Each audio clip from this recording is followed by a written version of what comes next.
Real Virginia is proudly produced by the Virginia Farm Bureau Federation. Since 1926, Farm Bureau has been working to preserve Virginia farms and our rural heritage. Visit our website at vafarmbureau.org.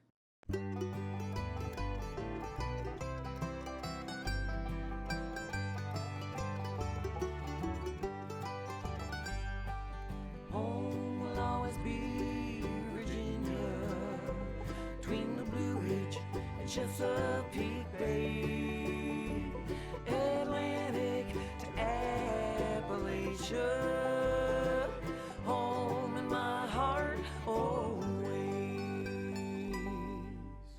Hello everyone and welcome to Real Virginia, a show about Virginia agriculture and the people who produce all of the wonderful products we enjoy. Spring means rural drivers need to be careful around farm equipment. It's almost time to put your transplants into the garden, and the farm economy in Southside, Virginia is getting a boost from local government.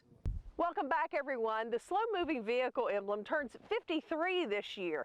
This symbol was created in the 1950s after there was an increase in collisions between automobiles and farm equipment. But even with safety measures today, some motorists still aren't paying attention. Joseph Sweeney has been farming in Albemarle County for 30 years. During that time, he's seen his fair share of impatient drivers who ignored the slow-moving vehicle emblem on the back of his farm machinery. Yeah, we have our four-way flashers flashing, our slow-moving signs, our headlights on. We try to get off as often as we can, but it's not always possible because we're pulling big cutters and balers and rakes. And yeah, it's very unnerving. I mean, I've seen probably since I've been here 7 years, 3 very close calls for head-on collisions. Small, winding rural roads are more dangerous for drivers. Although fewer than 20% of the U.S. population live in rural areas, about 55% of traffic fatalities occur there, according to the U.S. Department of Transportation. With more residents moving to Virginia's countryside, increased traffic often leads to vehicle collisions with slow-moving farm equipment like tractors and hay wagons. So as spring planting season begins, Sergeant Stephen Vick with the Virginia State Police is urging motorists to use caution. Realize that they may appear to be smaller when you're coming up on them, but they take up a lot of room on the road. And to just be cognizant when you go to pass that vehicle and give them the room they need. The main thing, share the road. A vehicle driving 60 miles an hour needs almost the length of a football field to come to a stop. That is why it's so critical to pay attention to the SMV emblems on machinery and slow down. State law requires all equipment that moves slower than 25 miles per hour to display a bright reflective SMV symbol. They're slow-moving vehicles. They're elevated. They're large, they're bulky, and they don't respond like a car. So they're not going to turn quick. They're not going to pull off quick. So you really got to be patient. You got to realize too that they have some blind spots with them, and they may use hand signals because they may not have signals on the tractor, so to speak. So if they're putting their hand out, it's not meaning to wave you by. They could be signaling they're going to make a left or right turn. Safety experts offer these 3 tips that drivers should always follow on rural roads. 1, slow down immediately when you encounter a slow-moving vehicle. There's a huge difference from a car going 60 miles an hour and an SMV going less than 25 miles an hour. 2, visibility. If you can't see them, they can't see you, so keep your distance. And 3, unexpected vehicle actions. If farm machinery needs to stop or turn, they can't do so quickly, so don't cut them off. Even put your four-way flashers on to warn the next vehicle coming behind you that there's a slow-moving vehicle. They're not going to be there long. We're going where we're going. We have a job to do, and give us a break. A slow-moving vehicle like a planter or hay cutter is usually wider than 1 lane of a 2-lane road. Most farmers put that equipment on the road only going from field to field. Many farmers also use flashing amber lights, reflective decals, and escort vehicles to alert approaching drivers. Just be aware that during the harvest and planting season, they're out early in the morning and they're out till late in the evening. So just be aware on secondary roads, on main highways, on curbs, anywhere you may be traveling, just to be cognizant of those farm vehicles that are going to be on the roadways. Spring planting season begins in March and can last through mid-May, depending on where you live in Virginia. Look for extra tractors on the road then, and again this fall during harvest season. Despite working in beautiful rural settings, farming is consistently ranked as one of the most dangerous professions. That's because many farmers work alone with heavy equipment far from a hospital or emergency care. The Virginia Farm Bureau Young Farmers Committee and other groups are helping bring specific training to rural rescue squads to boost the chances of surviving a farm equipment accident. Working in, on, or around all-terrain vehicles, grain storage bins, tractors, and livestock are often risky endeavors. Farmers can help themselves by taking extra precautions as they work and always putting safety first. You can learn more farm safety tips at fb.org. Hi, today we're going to be talking about planting your spring garden from the ground up. Please stay tuned. I feel that family farms are very important because it's not just a living or occupation, it's a way of life. We live, work, and play right here in one location. The grandchildren are around, and as often as they can, they'll come and say, "Grandma, can I help?" There's a lot of challenges, but by having to be a family operation, it makes it all more enjoyable. This is what I do, it's my livelihood, I enjoy doing it. This is my hobby, it's my vocation. It's a wonderful place to enjoy life with my wife, my children and grandchildren. We're putting out a product for other people to drink and consume. We hope they like milk and cheese and ice cream and butter and all those good things. What I've always done is what I enjoy doing. It's what I hope my family will continue to do in the future. I'm Gerald Heatwell. I'm Anita Heatwell, I'm Monty Heatwell, and I'm dedicated to dairy, our cows, our milk, and our land. There's a lot of folks who aren't sure where the next meal is coming from. Hunger is invisible. You can't look at a person and really know that they're hungry. Nationally, 1 out of every 5 children are food insecure, and that means they don't know where their next meal is coming from. Feed More, I think, is an incredibly important pillar to our community. We're able to take 95 cents out of every dollar that is donated and put it back to work. To find out how you can donate or volunteer, visit feedmore.org. Are you ready to plant your garden? Chris Mullins explains how to start transplants this spring from the ground up.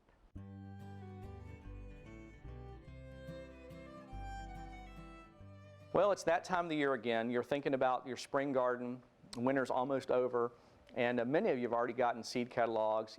Some of you have even already gotten seeds, so you're ready to start planting. For those of you that haven't or maybe new to gardening, this is a good time of the year to get those catalogs, look online at catalogs even, and try to pick varieties and types of plants that are going to work best for you. So those of you that already have seeds and are thinking about how to get a jump on the garden, you can germinate seeds indoors, and many of you have already tried that. There's lots of tools and things on this table that show what you can do. There's a lot of flats and lights and things that you might need if you're going to start seeds indoors. We're in a nice greenhouse here at Virginia State, and many of you don't have that, but some of you have hobby greenhouses, and those are great for starting plants. But even if you're inside and you've got some light or a room that has some light coming in, you can start some plants. And maybe you've got a room that's totally dark, you can use some supplemental lighting. One of the first things you need to think about, though, is what you're going to plant in. We've got a lot of different plastic pots here and cell packs. They're different sizes. Some have 6 little cells in them, some have 4. There's always a bottom flat. And sometimes you can find flats that are even smaller that people might be giving away that they've used in the past. As long as you clean them, those will work out fine for you. And it's pretty simple. You know, we've got some media here. This is not soil from the garden. You wouldn't want to use that here. But this is a light media that has peat moss in it and perlite and maybe some bark. And you can use this. You just need to fill up these cell packs with that, fill it all the way up, and then just make a depression and you can put the seeds in there. You water it down good, and eventually these are going to germinate. Most everything that you're going to plant is going to germinate within about 10 days. If you've gone 3 weeks or more, you probably are not going to have a good germination event happening there. So watch some things like maybe putting too much water on your flats where your seeds are sown, or maybe letting them dry out too much. You kind of have to find a way to get in the middle there. But when you're planting, you plant the seeds in there, push them down a little bit, let them get covered, and like I said before, just water them pretty good. Now, if you're inside, you can use some heat mats that are under these, that would go under this flat. That would keep everything warm, because you might, your house or your basement, wherever you're trying this, might not be all that warm. So you want to keep the area around this flat at around 70 to 80 degrees, and so that the seeds will have a good chance to germinate. You also want some humidity around the plants, and sometimes these propagation domes act like little greenhouses, and they can be put on top of the flat, and once you water, they will keep the humidity in there and keep everything nice and moist for a better chance of germination. Now, if you are indoors and don't have a light source, once those plants germinate, you're going to need to get them either outside, but it's probably too cold at the time of the year for that. So you need to provide light inside. There's lots of different lights that are out there. You can also find these high-intensity discharge lights that greenhouses use, but they're very expensive and they put out a lot of heat. But for the homeowner, you can find fluorescent lights and some incandescent grow lights. These T5 fluorescent bulbs are relatively inexpensive and they come in different lengths. And you can see some small fixtures here and also a longer fixture. And these can be bought, these bulbs can be bought specifically with certain wavelengths that they're emitting for plants. Now, as you're lighting plants, if you have no other supplemental lighting, no additional daylight, for example, coming in, you'd want to light plants for about 14 hours a day or so. Otherwise, if you've got them in a Florida room or somewhere where there's lots of light, maybe 4 or 5 hours. Now, one thing that I see growers or home gardeners kind of doesn't work out right for them is that they keep the lights too far away from the plants. You need to keep those lights 3 to 4 inches from the plants, from the vegetative area, as they grow, and that'll give plenty of light. With these fluorescents, it's really nice because they don't put out a lot of heat, and you can keep them that close. So one thing you can do, and some growers will do this, is put a fluorescent fixture on chains where it can be moved up and down. So as the plants grow, you can move it up so that it's not too close, but it maintains that 3 to 4 inch distance from the plant. So all these kind of things, the lights, the heat mats, the soilless media, and the flats are all things that you use to get started early. So you can have transplants that are ready to go to the garden. Maybe about 6 weeks before you want to plant, you would start these seeds. And so they'll be ready to go when you're ready to plant, when the weather breaks and it's time to get out there. And so maybe you'll be earlier than anybody else in your neighborhood growing your tomatoes. Well, for more information about starting seeds indoors or propagation in general, please contact your local county extension office and talk to your master gardener. For From the Ground Up, I'm Chris Mullins. We'll see you next time. From the Ground Up is presented with the generous advice and assistance of Virginia Cooperative Extension. Visit their website at ext.vt.edu. Cauliflower is delicious cooked as a side dish or raw in a salad, but Caressa Jackson shows us how it can also be a main dish. That's coming up next in the Heart of the Home. 90 years ago, the Virginia Farm Bureau made our local farmers a promise to protect and preserve a way of life they'd worked so hard to establish. Today, our insurance agents work to protect all Virginians, not just farmers. Anyone can be a Farm Bureau member, but the original promise remains. There's a local Farm Bureau in every county of the state. We want to keep Virginia, Virginia. Visit our websites at farmbureauadvantage.com and vafarmbureau.org. Our vacation in a Virginia state park was a wonderful idea. The lodge is beautiful and it has so much room. The park staff are super helpful, and the kids are having such a great time. We're learning all about Virginia's history, and Mark and I even have time for just the two of us. This has been a wonderful experience, and we've never felt so close as a family. We'd love for you to join us. Love, Virginia.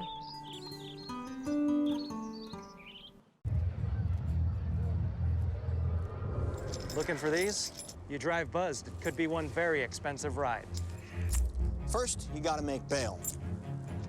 Then pay me to get your car back. Your insurance premiums will go through the roof. And my legal fees just keep adding up. All told, it could end up costing you $10,000. Buzzed, busted, and broke. Because buzz driving is drunk driving. Broccoli, Brussels sprouts, cabbage, cauliflower, and kohlrabi are all members of the brassica family, or cole crops. In addition to being full of nutrients, these vegetables are known for being very hardy in colder temperatures. That's why they're often the first crops planted in the spring and the last ones to come out of the garden as winter approaches. Garden experts suggest not planting cole crops in the same place year to year, as diseases and insect problems can build up. All these crops grow well from transplants, although you can also start them as seed if you plan ahead. Cauliflower is often served as a side dish for meals, but Caressa Jackson shows us that it can also be a great main dish in the heart of the home, courtesy of our friends from Relay Foods.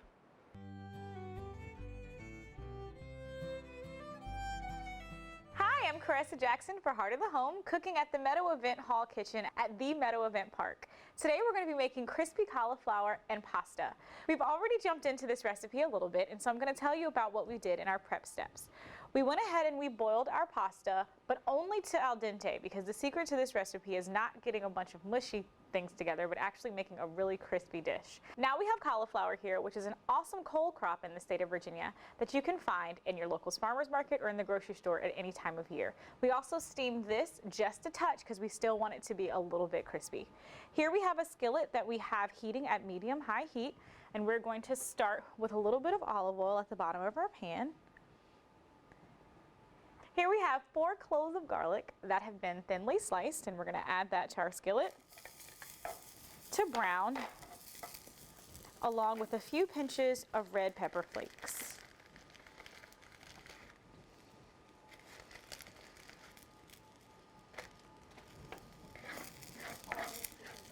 All of the ingredients for this recipe have been given to us by our friends at Relay Foods. You want to keep stirring the garlic and the pepper around your pan to ensure that the red pepper doesn't stick and burn at the bottom of your skillet. Once your garlic has started to brown, we will then top it with our cauliflower. We want to place them head side down because that's the part that we want to brown first. Once we get them all in, we're not going to touch it for about 5 minutes until they get that crispy and great brown look on the top. All right, now it's time to add our pasta to the pan. I have taken our cauliflower and moved it over to the side, and then we're going to add our pasta. We're going to top it with a little bit of olive oil. And what we want is to make sure that the pasta, for the most part, is at the bottom of the pan. So we're going to put a little bit of olive oil in, stir it up some, and then we're going to add some cauliflower pieces to the top, and we're going to do the same thing on the other side. I've also moved the garlic to the top as well, because at this point it's really nice and brown, and we don't want it to cook too much more.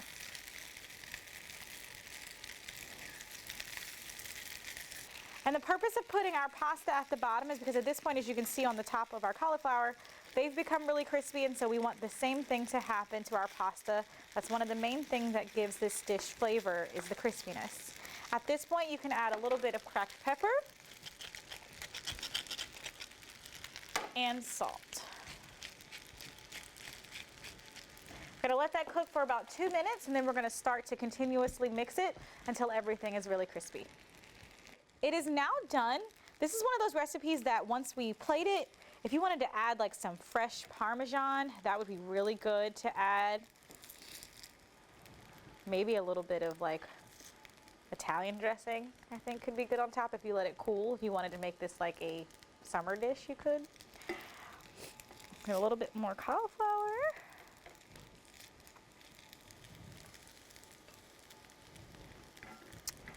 All right, and here we have crispy cauliflower and pasta. I'm Caressa Jackson for Heart of the Home. Come and get it. Recipes from the Heart of the Home can be found on the Relay Foods website at relayfoods.com. Visit the Virginia farm that produced an American legend. See the birthplace of 1973 Triple Crown champion Secretariat, now a Virginia historic landmark, at Meadow Event Park. Our Hoofprints of History tours are given year-round by reservation. It's a perfect day trip for families, groups large or small, and anyone who loves horses and history. Resident author-historian Leanne Meadows-Layden conducts the tours and shares behind-the-scenes stories about Meadow Stable and its most famous son, Secretariat. Meadow Event Park also hosts the annual Secretariat Birthday Celebration at the Virginia Horse Festival each spring.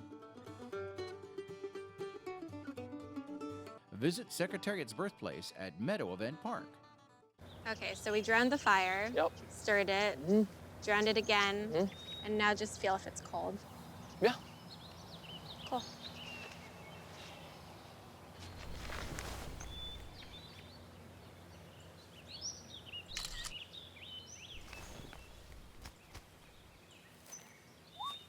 Smokey just gave me a bear hug.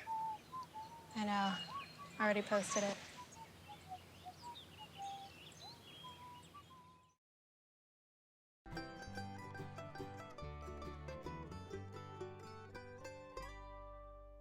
Pittsylvania County surrounds the city of Danville, once one of the major tobacco centers of the South. Tobacco is no longer quite as dominant, but farming is still vital to Southside's economy. It's worth $123 million to the area each year, and that figure keeps growing.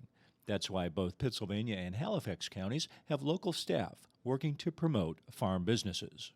In terms of looking into the future, there are great things on the horizon. In my position, I'm working diligently to encourage additional agribusinesses to look at Pittsylvania County, look at the resources that we have here, because it's right now it's an open book and we're ready to write the page. Agriculture is now becoming a hot topic in the state of Virginia, from the governor down to Secretary Haymore, down to the local governments, down to the producer. I think it's wonderful here in Halifax for agriculture. We're doing what we can to support it.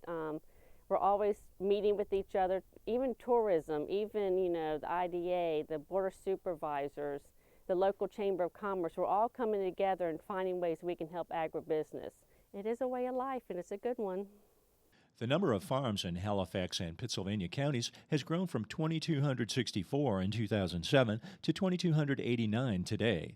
Farm income increased $32 million a year in the same period.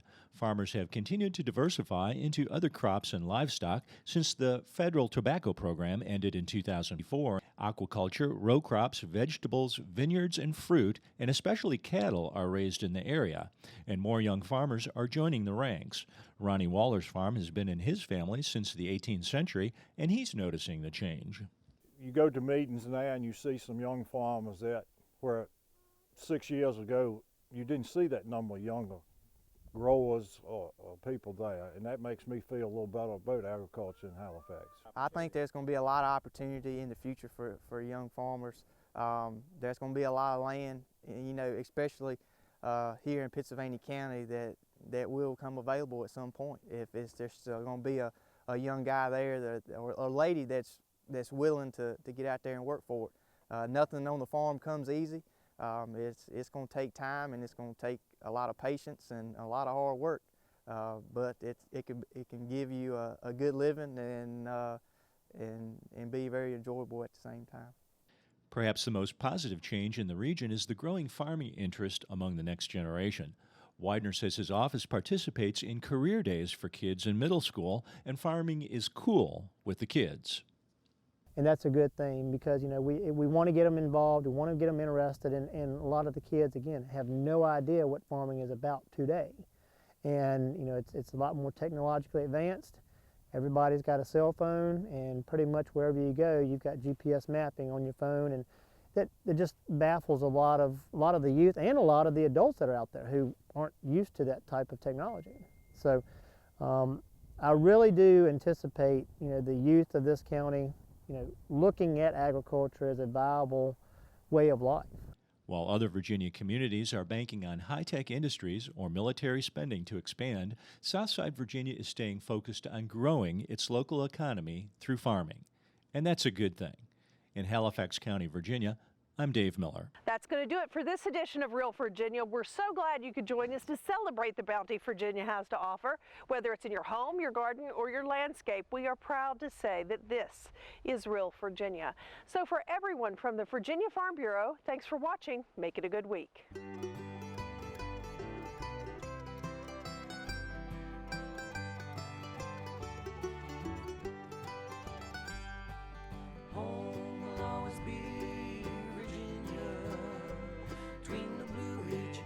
Chesapeake Bay.